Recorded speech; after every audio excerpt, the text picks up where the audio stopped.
The moment my boss sat down on my lap, the world seemed to tilt, as if the ocean itself had leaned closer to listen.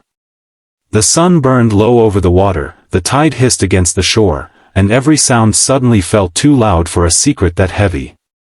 Her weight was warm, deliberate, and trembling in a way that told me this was not a joke, not a game, but a quiet act of survival happening in plain sight.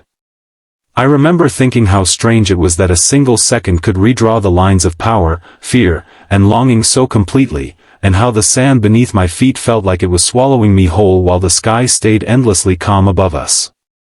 If you believe in kindness, second chances, and the quiet bravery it takes to protect someone when they are vulnerable, take a moment right now to like this video, share it, leave a comment, and subscribe to the channel The Kindness Chronicles, because stories like this live and breathe through people who still believe that compassion matters. Before that day, my life had been defined by careful distances. I was the dependable employee who arrived early, stayed late, and never crossed lines. She was the accomplished leader who wore confidence like tailored linen and commanded rooms without raising her voice. The beach retreat was meant to be a harmless escape from spreadsheets and deadlines, a company-sponsored illusion of rest.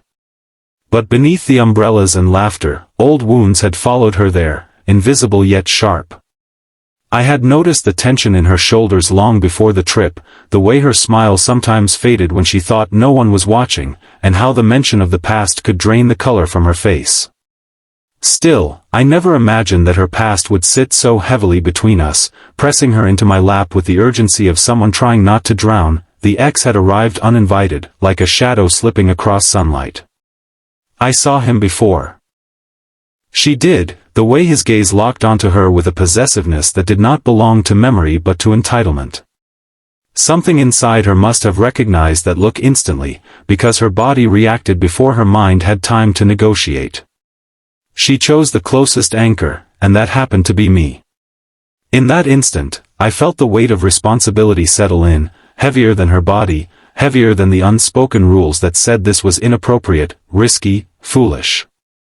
My heart raced not with desire but with the fear of doing the wrong thing and the deeper fear of doing nothing at all.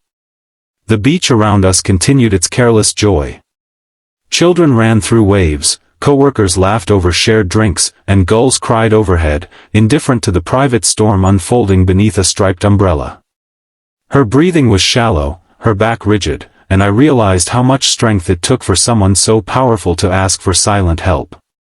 The challenge was not just staying still, but staying present. Every instinct told me to flee, to stand up and restore order, but kindness sometimes demands stillness instead of action. I focused on grounding myself, on being steady enough for both of us, while the second stretched into something elastic and unreal. As time passed, the ex's attention drifted, thwarted by the illusion she had created. I could feel her muscles slowly release, the tension easing in small, fragile increments. In that space, something unexpected began to grow, not romance, not rebellion, but trust. The kind of trust that forms when one person silently promises another that they will not let the world hurt them again, at least not today. I understood then that strength is not always loud or visible. Sometimes it is the quiet decision to lend your presence without demanding anything in return. When she finally rose, the moment left behind a strange clarity. Nothing about our professional roles had changed on paper. Yet everything felt subtly different. The days that followed were filled with small, meaningful shifts. She delegated more, rested more, and spoke openly about boundaries without naming the reasons. I found myself standing taller, not because I had gained power, but because I had learned the value of using what little power I had responsibly. The struggle was internal now, navigating rumors, unspoken questions, and my own confusion about what that moment meant for me. Growth rarely comes without discomfort, and I carried that weight quietly, determined not to cheapen what had been a sincere act of protection.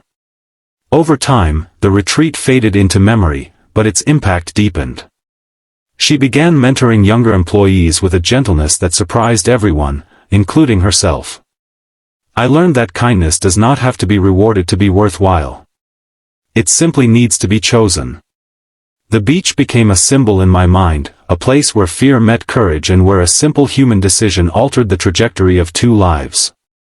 Not because it led to romance or grand declarations, but because it restored dignity where it had been threatened. Near the end of this story, if these moments of quiet courage and human connection have touched your heart, please show your support by liking the video, sharing it with someone who believes in empathy, and staying connected with this channel. Your engagement helps stories like this reach people who need them most. As the sun set on that chapter of my life, I understood that inspiration does not always arrive wrapped in triumph. Sometimes it comes disguised as an awkward, frightening moment that asks you to be better than you were a second before. If this story resonated with you, leave a comment before the video ends and share one line about a moment when kindness changed something for you, because those shared reflections keep the spirit of the Kindness Chronicles alive long after the screen goes dark.